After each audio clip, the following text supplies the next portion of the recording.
often they tell you that as a business owner, you can't get into the world of emotion. And I think that's not the case at all. You can care for your people and you can be emotional. And I think that's an archaic way of thinking that you can't care for your people. And so early on you hear that, but we've been very vulnerable and very honest and our people have been receptive to that.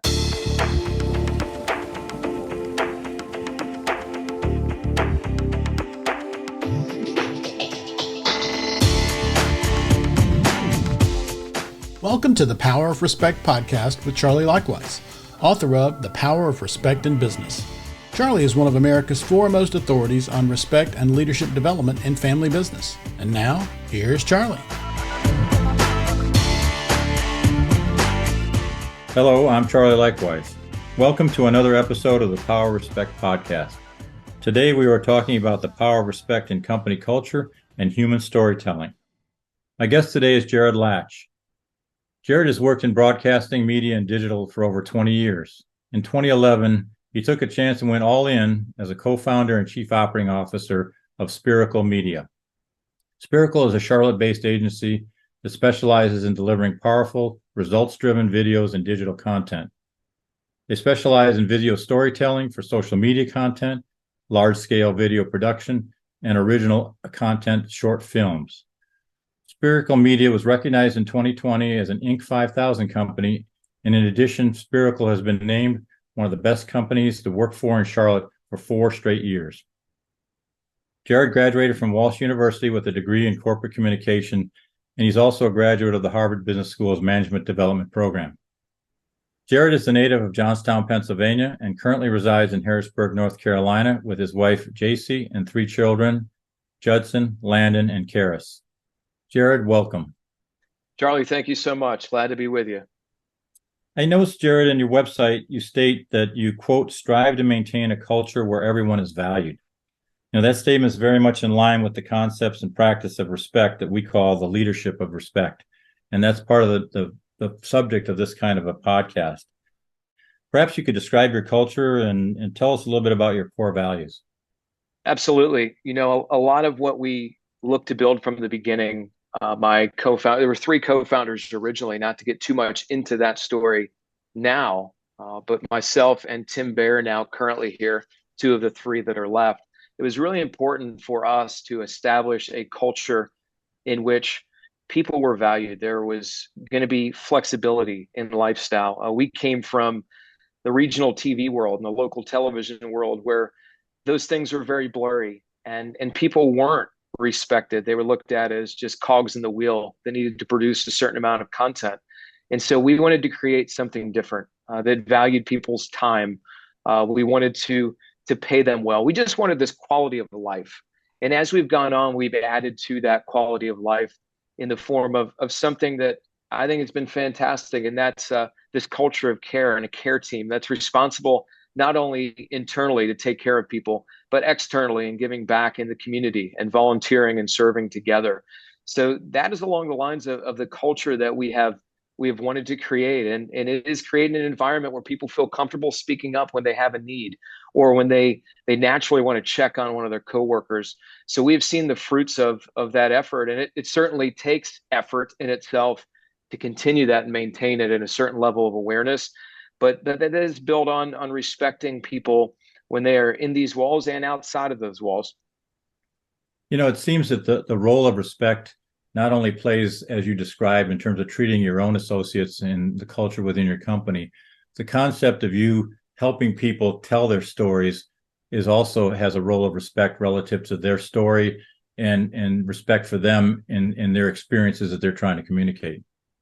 It certainly does. And that's a great point to make that connection, because when we go into a situation, we want a story, especially a compelling story, and as somebody's story, we want to take that in a purposeful way and tell that story out of respect for them as the characters that live this or the organization that's making an impact.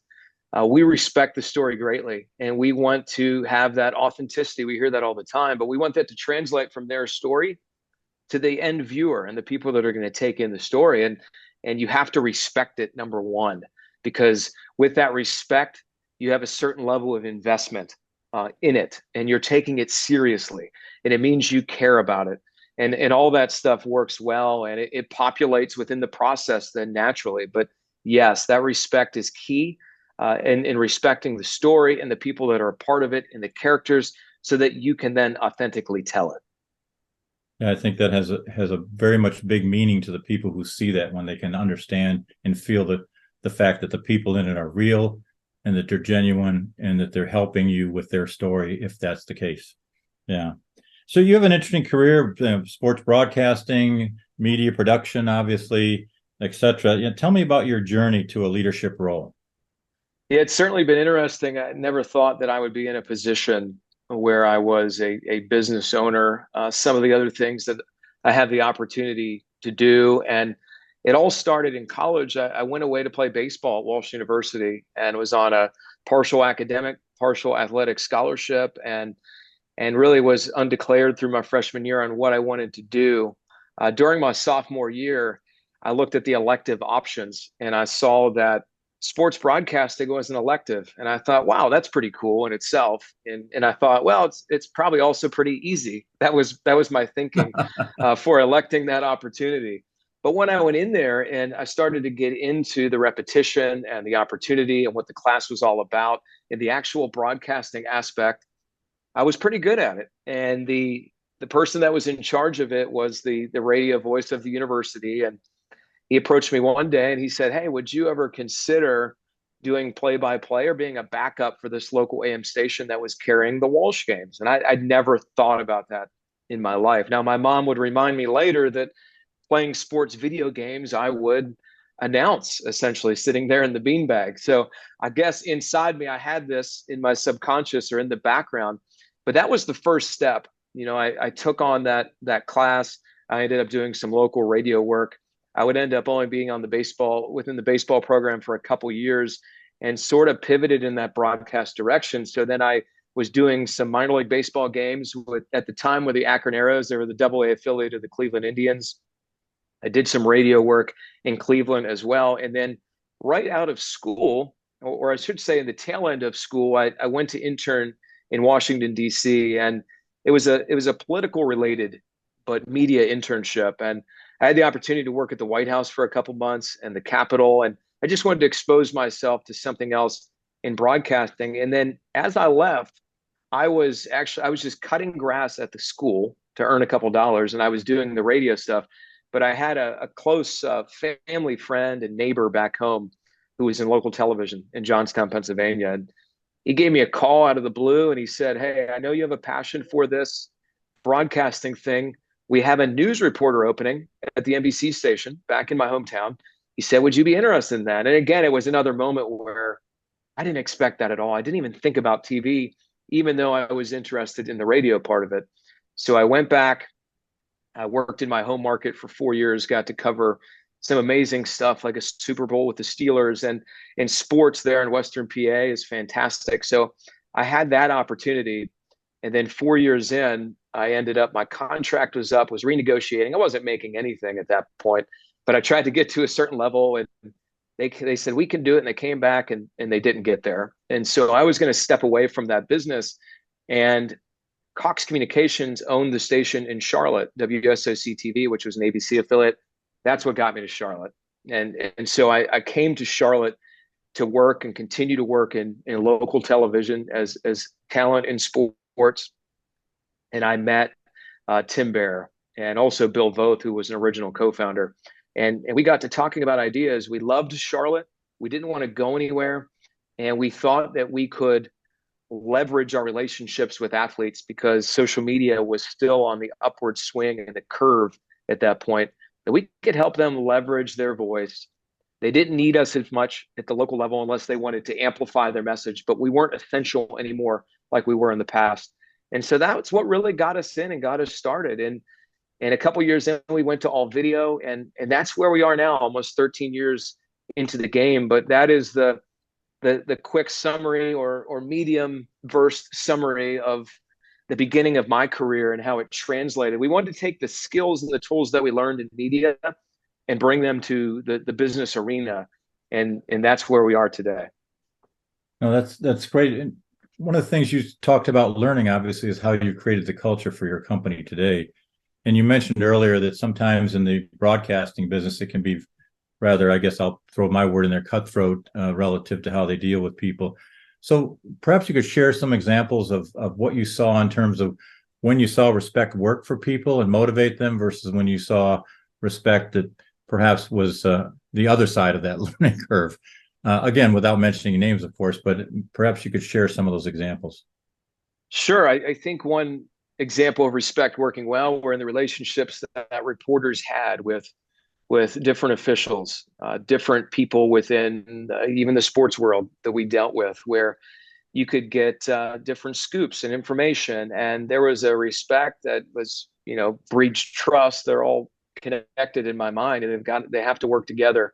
But for them to share information with you, and then to respect you enough to think that you're going to do the right thing with it. So those type of relationships and getting different access for interviews was built on a respect of what you were doing and the position you were in, and vice versa. I think where it didn't work sometimes were certain assignment editors who they just wanted quantity, and they didn't even think about that you were in the hamster wheel and the grind or what else you had going on. There was this expectation that just go do it. They didn't think about the whole picture. Sometimes they negated the travel time. They just expected you to magically show up in places and gather information. And I think in that way, there was a lack of respect for your position, your time specifically, and all the other things you had on your plate. It was as if they wanted you to magically create these things when the bandwidth really wasn't there. They were unrealistic asks. And I think if there was more respect there, they would have understood, what certain people were going through and what was needed in the moment. Right. And that kind of environment can lead to some negative things in the workplace. For example, I'm sure it had a negative effect on productivity. I'm sure it had a negative effect on turnover potentially and things like that. And I'm sure you saw those things happening within your path and career path. You absolutely did, Charlie, and you hit it on the head. Turnover is very high at many levels within the media business, and it's because there is this propensity for burnout, and it's created in that environment where oftentimes there's a lack of respect that sometimes I think is just a byproduct of the way that industry has worked for a long time. And that's not to negate that there are a lot of good people that work there and a lot of the colleagues, but from up top, that's often the way that these shops were run. And they had to hit a certain quota, and I understand that, like in any business, but the treatment could have been a lot better, down the line, because it really trickled down, and it made it a tough environment to work. And I used to say that I was spared quite a bit because sports was a lot friendlier, and the news, because the news people had to deal with a lot of tough topics, and they had to hit a lot of content, and they were on timelines. And when you mix those things in, they instantly create some friction. Yeah, what we find in our business, helping and coaching businesses and leaders on this subject, is that when respect is given and therefore earned in return, the changes, the positive changes, are sustainable as well as the results of that organization going forward. So sometimes it takes an investment, as you described in the beginning, but that investment pays off in spades in terms of ability to do things well and provide and produce results that are very sustainable going forward. So as a leader, and you've been in a leadership role now for a while, in fact, you were probably in a leadership role relative to your participation in sports to the degree that you participated. What were some of the biggest challenges you faced as a leader, and how did you tackle them? I think some of the biggest challenges, and these are not some that just go away. They're continual things that I need to be aware of and work at. And you just hope that you get consistent at the positive rather than falling behind in some of these areas. I think that one of the things that I took for granted earlier, tried to force upon people, was that I had this expectation that they should think like an entrepreneur and a business owner. And that's not the case for people that aren't business owners. And very rarely are you going to find people with certain entrepreneurial spirit. We may think that way, but they're not going to think the same way. And they're not going to have the same investment level in your company or in your thinking. So I think I used to get frustrated with individuals because I expected them to think the same way as I do. And that's not the case at all. So I think that diversity of thought and being open to everybody's positioning, not holding it against them at all. That's one of the things that I've had to get better with. I think another thing that has been a challenge from a leadership standpoint is really making sure that people understand what you're communicating to them. I think we can make assumptions that we're speaking very clearly. They may hear it, but they don't understand the ramifications specific to their world. It's hard for them always to see the big picture, but they may hear it and you think they understand it, but then they revert back to a certain type of behavior. Or you go later and you're like, I've said this 6 months in the making, but they still don't get it. So I think there's a better understanding or a way of clarifying and affirming with them that, hey, do you really understand, or what questions do you have that I've fallen short on? I think some of the successful leadership has been myself being vulnerable and being real and honest and having real relationships. Often they tell you that as a business owner, you can't get into the world of emotion. And I think that's not the case at all. You can care for your people and you can be emotional. And I think that's an archaic way of thinking, that you can't care for your people. And so early on you hear that, but we've been very vulnerable and very honest, and our people have been receptive to that. They know that we're going to be real with them. So I think in those ways we are succeeding. The others are past failures that I have to work at getting better at, and I have to be aware of that as a leader, and I have to keep plugging away. But those are just a few examples that come to my mind of things to work on that are getting better, and some things that have been good. Yeah, no, I think it's a great example of some communication techniques and self-awareness, which is really key for leadership roles, for people to be able to create a culture of respect and become an effective communicator as a leader. Regarding the emotional side of things and whether or not emotions can be part of it, I agree with your examples that it can. In our world, we describe it as leadership as an equal emphasis on results and relationships. And so the results side of it, and I'm an analytical person, so clearly I can do those in my sleep. I have to concentrate on the relationship side and building that to understand who I'm talking to, how I should be talking to that person, and communicating the needs for results that they can go out and actually attain. So I think that's important. So tell me about a leader that's most influenced you.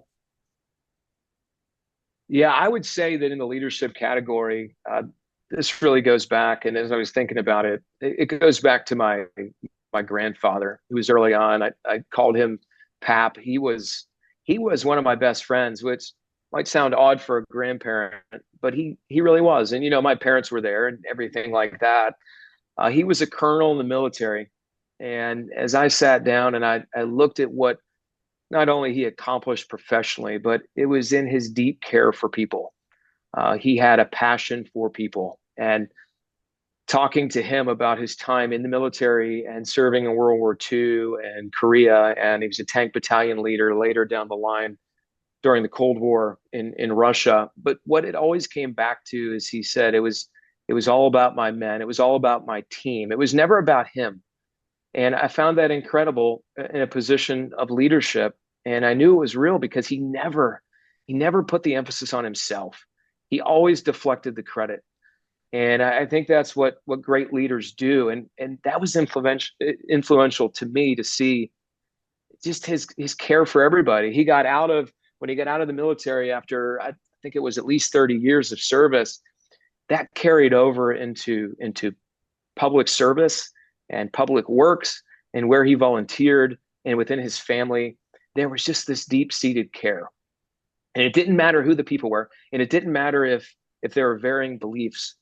That didn't take away from his respect for everybody and the way he loved on people, and he wanted to take care of them. So he was the one that really set the tone for me, when I was in college and still to this day. He's gone now, and he's been gone for 6 or 7 years. But there's a part of me that always in the back of my head never wanted to uh, make him disappointed. I always wanted to make him proud, and we had this mutual admiration for each other. So it was a really neat reciprocal relationship that we loved each other deeply. But he was that example for me as a man, and I don't know if he ever knew that because we had this such a special relationship. But I put him in that mentor category just because of who he was, and he led by example and action. No, that is a great example and a very personal one. Thank you for sharing that with us. In the description of care and results going together, it doesn't get any clearer than that. When you think of the results in a military sense, they can be life and death, and that care can be a part of that as well is an important lesson to people that you can have both of those elements go into your leadership style and how you achieve results. So if you're speaking to an upcoming leader, now you've described some of the things you've learned and what you believe in, so maybe you could summarize it here as well. If you're speaking to an upcoming leader, what advice would you give them? I think it's all in creating an environment where people feel safe and they feel cared for, and they believe they can communicate openly when something is not going wrong or going well, and it's wrong in their eyes, and they're looking to you to help lead them through it, and they don't have to feel threatened that their job or their standing is going to be in jeopardy by being honest. And I think it also means accepting them wholly as who they are. I mean, people can't check their personal lives at the door. To me, that's another falsity. I mean, you have to accept that those things are going to have implications on their job, and so you have to care for the whole person. And people are wanting that. They are wanting mentorship, and they are wanting somebody to walk alongside them. And I think for leaders too, you have to understand that you must continue learning, and that's not just from the book or from business forum groups that you're a part of or speakers. Those are all things that are of high value, and I find value in them. But it's also understanding that you can learn as much from your people as they can learn from you, probably more that you can learn from them. And that keeps an open-mindedness that it's not just top down. We are equal here. We are learning together and trying to move forward. I think that's something I've realized significantly in the last couple of years, is that I'm always learning more from my people than they are learning from me. But that just enables me to lead them better and to understand them personally. And the thing that I mentioned earlier, if you're in a position of leadership, you can't just assume or want people to think like a leader. I mean, that only certain people are cut out for that. So don't force upon things that are unfair and then get disappointed when you don't get the results that you want from them. It's really, my wife used to say this all the time, and she was a fourth grade teacher who stays at home now with our three children. But they always say in those circles, you have to meet people where they are, and you have to do that from a leadership standpoint to be successful, because everybody's different. You can't fit them in. It has to be adaptable and flexible, you as the leader, because you need that from your people as well. Yeah, and I think this leadership concept all the way down through the organization is one that has to be viewed in the context of what the people you're talking to do, as you're suggesting. And for us, one of our phrases is leadership does not require designated authority. What that means is that everybody can have a chance to be a leader, but to your point, you have to be able to understand how and help them understand how what they do affects the results or the objective of the organization or the process or the task at hand. And if you can do that, you can actually engage them and empower them to do things at their level with what they control to be successful. And that's, that causes people, what we've seen, to take on leadership roles to suggest something new or different, or the next step or next generation of improvement, or what it might be. So I think you're absolutely right. Helping people understand how what they do affects the objectives of the organization is absolutely a key to unlocking their ability to lead at whatever level they desire or level they are at an organization. Let me just add quickly, Charlie, that Yeah, I believe everybody is a leader in some capacity. It's just different than what we expect, our leadership style. And I think that's the part that needs to be recognized. Yes, everybody is a leader. They can be the example and a big example in just their behavior and what they do. And some it's communication, others it's action. So yes, wholeheartedly, but we just can't expect everybody to lead like we lead. And that's where we need to meet them. Right, 100%. Let me go back just a little bit to clarify. So when we talk about care and respect, it also applies to when a person doesn't fit in an organization or in their role. And so it's not saying that, okay, everybody's here, everybody has to stay here, everybody is in the right place. We have to recognize that some people that are in the wrong fit are also going to be unhappy and unfulfilled, if you will, in their journey to wherever they're going. You've talked about various places you've stopped on the way. I've stopped a million places. Everybody has. So it's important to have conversations with people about the fit and what their abilities are and help them get to another place, even sometimes when that's outside the company. Have you had experience with that? Yes, and it's so incredibly important. That's another area that I've changed quite a bit as you go and advance in your leadership and just get more experience. The expectation early on was that, we want people to stay forever, and that if they leave, that it's something we did wrong, a failure, or if they don't fit, it's a failure on our part, whether it be training or some other facet of their development.